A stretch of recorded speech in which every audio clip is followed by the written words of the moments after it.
The consideration on criteria is not fairness, it's a matter of grammatical truth, which they're not coming to grips with. Off the top, she indicates the person perceived differently. First response is relevant, even if certain persons find the quality of life is decreased, that would be a sufficient warrant for the resolution. Additionally, the resolution doesn't say on balance no indication why we should be cumulative in effect. The only indication is that the individual has to proceed. Next response is this actually increase negative leeway to reasonable boundaries. I.e., if persons perceive differently, then the tested individuals perceive the risk of this that would become reasonable. I.e., if there is a variety and a panoply of perceptions, then they should be able to find the risk perception that we're demanding. She indicates judge perceives the effects differently for the debaters. However, the perceptions are different on a quality of life plane. She's confusing the argumentation. Additionally, we increase objectivity. The only evaluation of the evidence is the only standards. You can argue the methodology of the polls, etc., but there's no reason to engage in speculative debate, which actually increases subjectivity in the long run. Off the original number 2, she indicates gives affirmative too much leeway. First response is definitional. It's not a part of our advocacy. As a result, you don't punish us because we're unfair. We simply interpret the resolution grammatically. Please pull the Q's evidence indicates that you don't evaluate objective circumstances definitionally. Additionally, procedural correctness provides normative considerations. The normative considerations like fairness. Otherwise, debate becomes circular and indeterminable. You don't know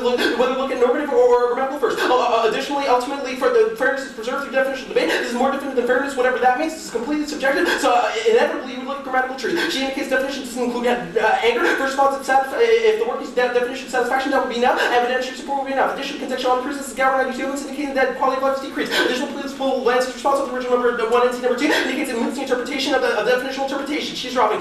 She indicates no threshold just wasn't person, but there's no reason other than fairness, which isn't true. Since it's definitional, it's not a result of our advocacy. She indicates one person doesn't satisfy only more than one individual group, but this proves the arbitrary nature of the argumentation. There's no objective reason as to why more than one individual. It's simply that she wants ground. Additionally, there's no bright line distinction. We give you one, you look at the evidence and indicate whether from the first person point of view, individuals are harmed. Additionally, please extend that you can weigh an unbalanced weighing mechanism which gives them ground. You can compare how many people perceive decreased quality of life and how many people perceive an increased quality of life. She is dropping, at which point we give her the prerogative of fairness when she is debating. She indicates cards are not absolute, that kind of annoyance is improved. However, this is the only threshold we need. One person's quality of life would be enough to sufficiently justify the resolution. She indicates bigger group of people, it's an arbitrary standard. Additionally, please pull top literature as best, which she is dropping. Indicates increased education, increases fairness, which increases accessibility to debaters. Which the definition is justified on the second reason. Shall quality of life depend on perception of individuals? She indicates abusive, but this is the only response, right? We're indicating definitionally this is true. You look at procedural corrections before you look at normative considerations, otherwise you can't judge this round. We'll also please pull Lance's next response, which is dropped. Indicates we have a balance between objective considerations and subjective perceptions.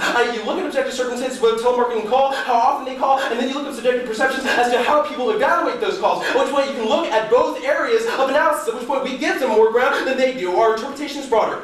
She is dropping that. Please extend quality of life to determine the time of inquiry. She indicates not a concrete standard. I'll contrary one for you. Look at the time of the call, where the people's quality of life are perceptually decreased. She says hard to justify from about different perceptions. Untrue. We say one perception is enough. Down below, please extend limiting assumptions to make CBA difficult, and also that it's true for decisions. She says CBA is the best way to assess values. However, this doesn't apply to policy impacts on constituencies and society, which is what we're arguing. The next response is CBA is the best way to make decisions. However, there's a rhetorical card. It doesn't assume that CBA doesn't evaluate other different individuals in different in the different parts of the database of the effects of the policies, which is what our evidence indicates. Additionally, our argument is definitional, at which point there's no consideration about whether CBA are good or bad become irrelevant. On point in R, she indicates parameterization on HCG. That's fine. She says this says R world, but that'll be on the dissets. On contention 1. Please extend the government 2 elements indicates one bar daily. She indicates how much no quantification, but that's not our burden. 1 would be enough. Additionally, evidentiary support is a sufficient standard. She indicates how fulfill, she indicates how quantification, but this is an arbitrary objection. There's no reason why we necessarily have to fulfill this burden. On contention 2, please extend number 1 indicates we post-date both pieces of evidence. Additionally, number 4, this court assumes a bill which doesn't enforce this is FCC regulation. We're critiquing that lack of enforcement. She indicates how it decreases quality of life. I don't know. Ask the individuals who perceive, which is important. She indicates some think it's funny, but that's not an absolute takeout. We're indicating some think it's bad. Please extend the Hollings to terrorism and also the Nova Soul embarrassment court. On the beat subway, which indicates CBA equals plan. However, there's no reason for plan. Please pull the script from this. It's all simply conditional. Conditional. Please extend that it ties up the Hollings evidence to the Brock evidence indicates ties up 9 and 1. This is empirical evidence, at which point quantification becomes irrelevant. I mean in class, please. She indicates as a proceed for first response seems to me this takes out the core clock as well, which point this filter through criteria. She indicates cards I'm talking about core clock, first response, increased legislative protection, preventing legislative intervention, increased court intervention in the long run. That's what the 3 pieces of evidence that Lance is reading. At which point we would be flipping the position because we're increasing media collection. Additionally, this spurs court activity because courts increase activity. On core clock, please. Proactive, she says equals change, but this is simply conditional. Please extend answer that critique is necessary, not sufficient for policy. This would be enough. Also extend right to privacy, increase litigation. She's dropping on HCG. Please extend the last response is that is an adjective, at which point we can choose a subset of advertising, at which point HCG and typicality become irrelevant because grammatically by the resolution we can say that advertising. Additionally, the fact that procedural correctness is prerequisite to normative consideration, which is my argument on the criteria, would mean that you will look at that as an adjective, an argument for the typicality. On how much time? You have time left? 4 seconds. On court clause, just the right to privacy increases litigation is coldly dropped, which would be a threat.